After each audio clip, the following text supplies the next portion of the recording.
โอเคအားလုံးမင်္ဂလာပါကျွန်တော်နာမည်စောကျော်ပါเนาะကျွန်တော်ကအာကစားသမားတစ်ယောက်ဖြစ်တယ်တီးတဲ့လူကတော့တီးတယ်ပေါ့เนาะမတီးတဲ့လူကများပါတယ်တီးတဲ့လူကတော့အနေနဲ့ဂျေလောက်ပဲတီးပါတယ်เนาะအဲ့ဒါကိုကျွန်တော်ကအာကစားသမားတစ်ယောက်ဖြစ်တယ်ကျွန်တော်ကိုပရိသတ်တွေတောင်းဆိုလာတယ်ပေါ့เนาะကျွန်တော်က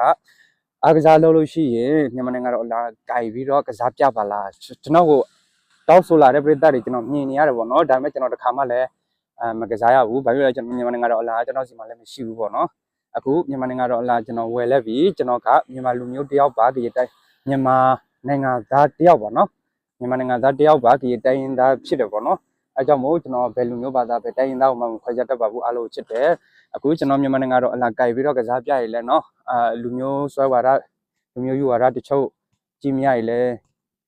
မရနိုင်ဘူးပေါ့နော်အဲ့ဒါကိုကျွန်တော်တောက်ဆုံးချင်ပါတယ်ခွဲခြားဆက်ဆံတဲ့စစ်တမ်းလေးရှိရပြပါလို့နော်တနိုင်ငံသားပဲညီကိုမော်နှမတွေပဲနော်အားလုံးကဲ okay ကျွန်တော်အလားနဲ့ကစားပြမယ်နော်ချက်ကြည့်ရအောင်ပေါ့နော်အမားပိုင်လဲခွတ်လို့ပါအားလုံးပဲချစ်တယ်ကျေးဇူးတင်ပါတယ်နော်အပေးတဲ့ပရိသတ်တွေအားလုံးကျေးဇူးတင်ပါတယ်โอเคချက်ကြည့်ရအောင်နော်